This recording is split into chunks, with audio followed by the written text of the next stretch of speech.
All right.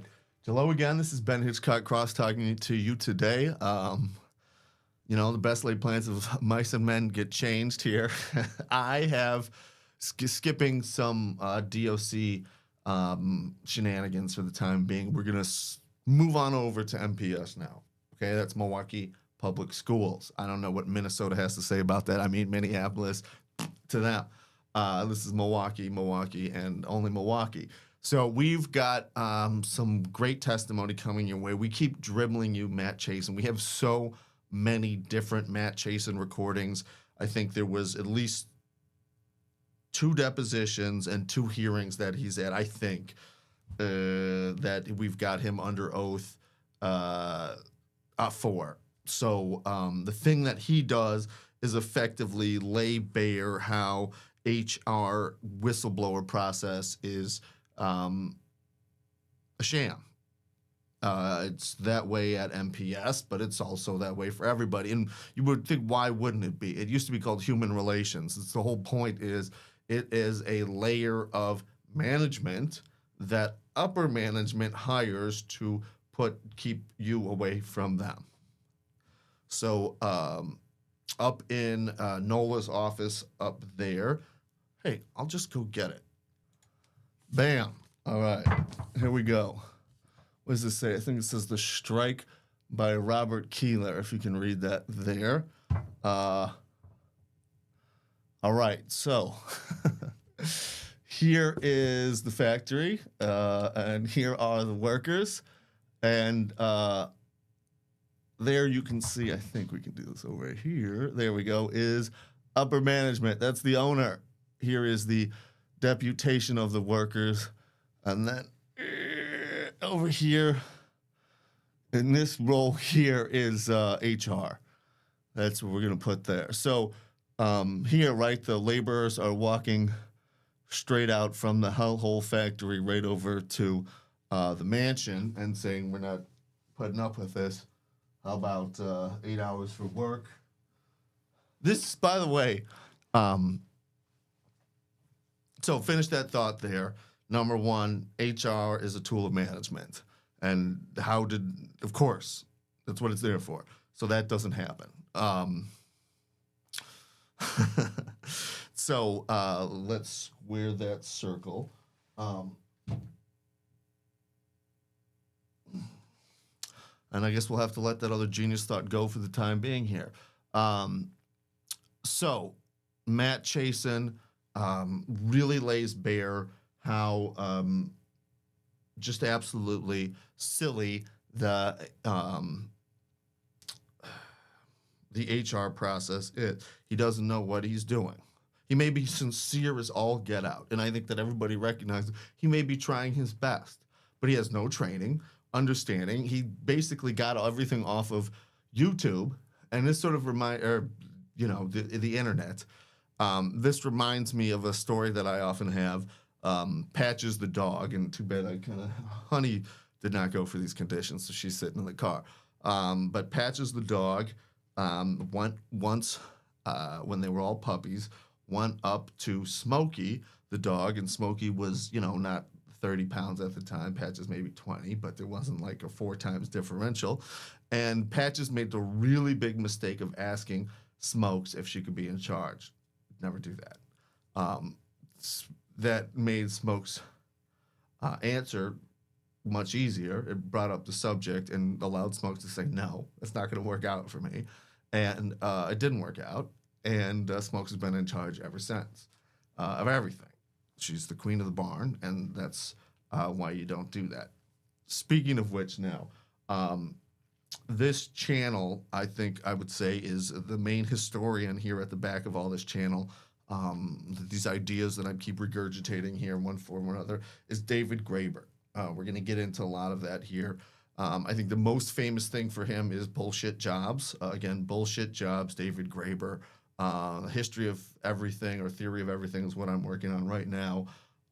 Believe me, I think we should get a kind of a list here of the who's who and the what's what of philosophical underpinnings here. But David Graeber, and I think on Bullshit Jobs, really sort of lays out why HR is bullshit, and that everybody knows it, including the people in HR.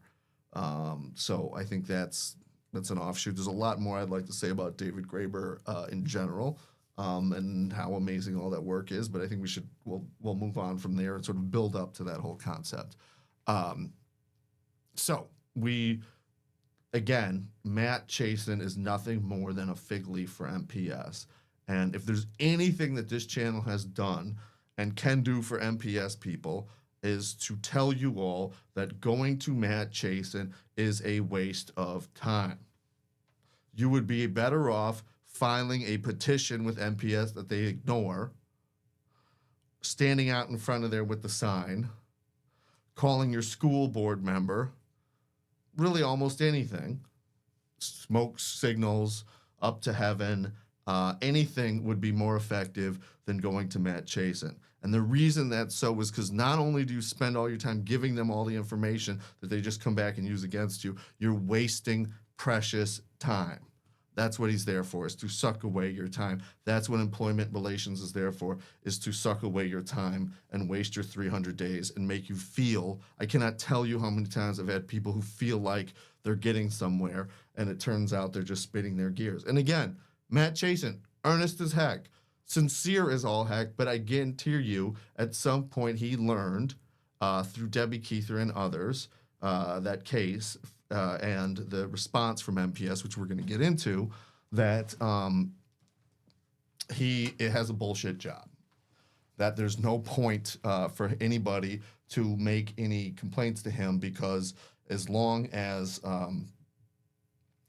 to be blunt, as long as the MTEA and controls the teachers union controls the Milwaukee School Board, then nothing's going to change there.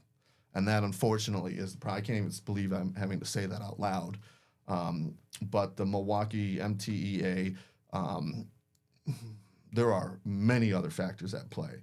But the fact that nothing is getting done and nobody responds to the whistleblowers, and that any complaint against Posley is seen as mutiny and met with violence, that violence, either by the states or police or just straight up MPS employees, is how things are done now. That's all thanks to the union, who gets what they want in exchange for supporting Posley, the superintendent, 100%. Anybody shows me evidence to the contrary, more than happy to have you on here, more than happy to discuss that. I haven't seen any yet. I've got plenty of recordings the other way around. So, like I said, you got some other evidence, let me know. I haven't seen it. So, that's what Matt Chasen does, is shows that even somebody who's completely useless and smiling and nice, that doesn't get it. Nice doesn't get us anywhere. Earnest doesn't get us anywhere. We need results, and we need them now. The next, what we're coming up to, is the deposition of Bob Peterson. Now, that's going to be fun, because there's going to be a lot of, Chris Reardon theatrics along there, and Chris Reardon is going to rage quit in the end, and they're going to walk out. So that's going to be awesome, for viewing anyway, not awesome for the complainant or the legal process, certainly. So that's what we have to look forward to there. That's, again, the question here, and in some of these claims, and particularly Teresa Folleron's claim, for example, is she reports fraud at the MPS University, and they come down on her like a ton of bricks. Her male manager comes in, parachutes out of the middle of nowhere, copies her ideas, reports them to the board, and they give him a pat on the back. Maybe they do some minor changes. But that's the distinction there. The woman gets the ton of bricks dropped on her, probably another word other than dropped, and the man gets, a pat on the back. So that's the kind of dynamic that we're talking about there. But yet and still, there are so many victims, as I understand it, from the, let's say, lack of competence at MPSU.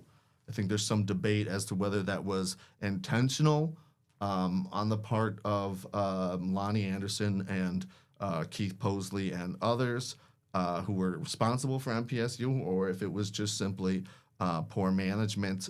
It's not clear, but what is clear is that it seems to me that there are plenty of people who paid good money for bad degrees or bad accreditations from the so-called MPS University. Again, if anybody can show me information otherwise, I'd be happy to see it. But from all the filings I've seen, that's my understanding. So there we are. And again, I give all these people the benefit of the doubt here, not because they're high officials and I don't have the right to free speech, but because we strive to be as accurate as possible. So again, anybody has other information, I'd love to see that. So that is ultimately my setup there. Bob Peterson, let's recall, you need to understand Bob Peterson, and we call it the Bob Peterson effect. You can look that up. Otherwise, this is somebody who's got all the good intentions of the world, who ultimately, once they get inside the system of the school board, ultimately works for the good of the board with the bad of the children.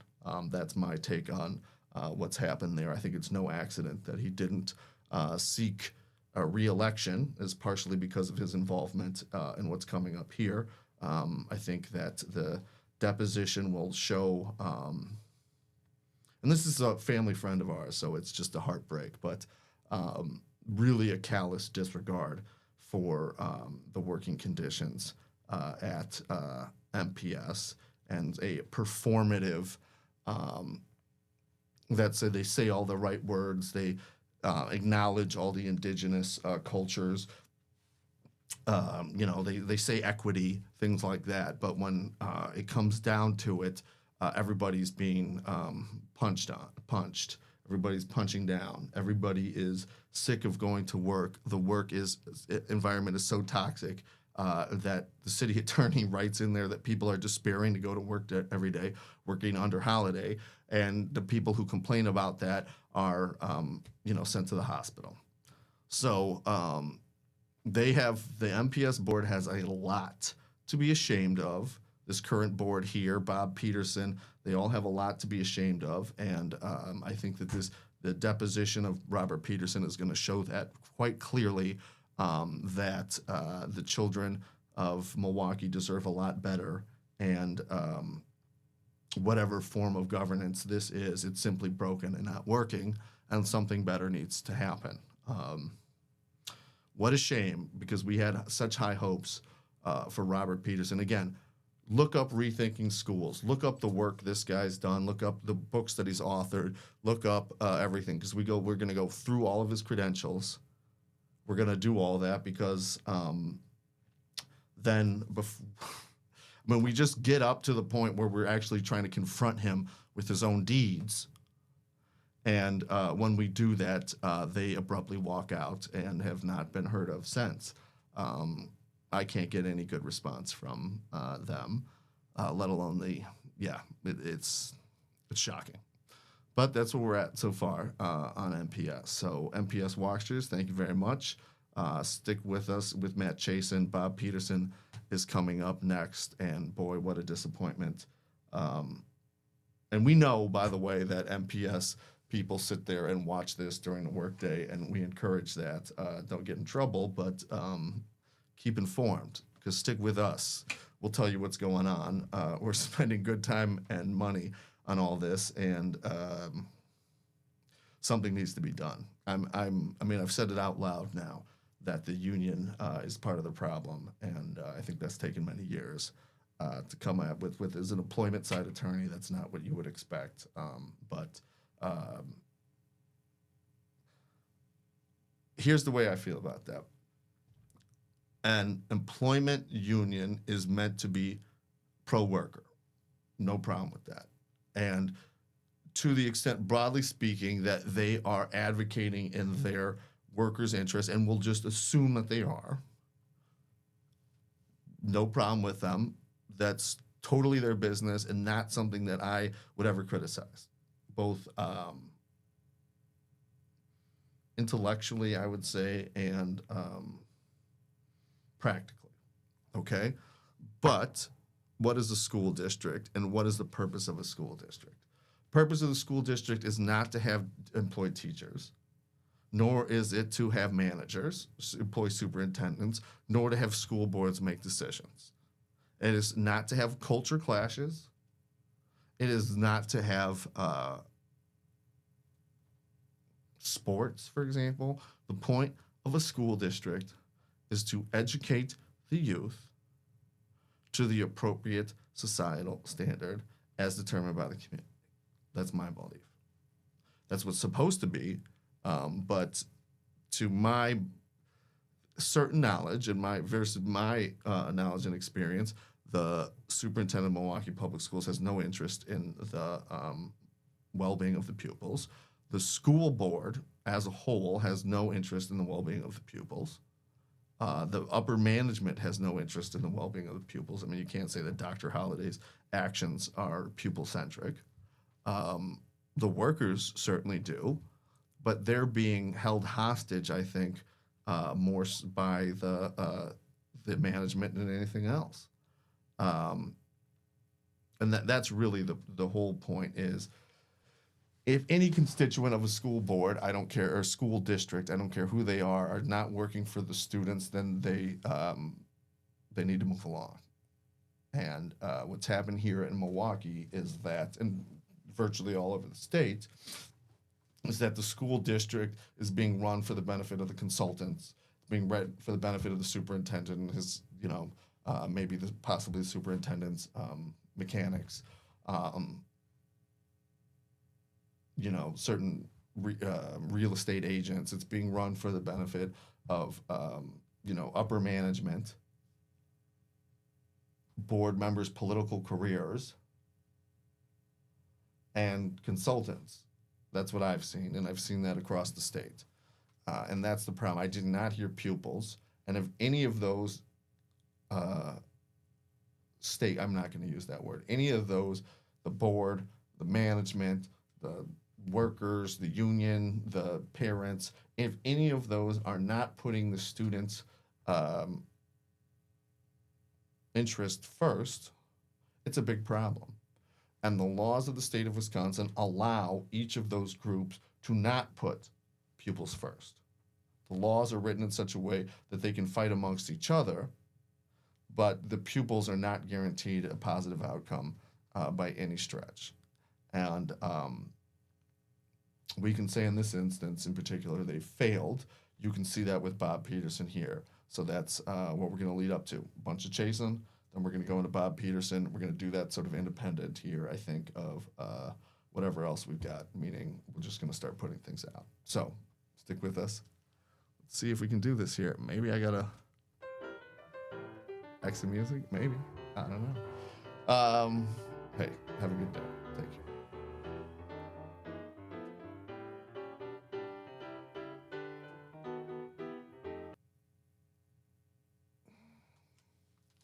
And let's remember, an HR person in a Boy Scout uniform is still an HR person.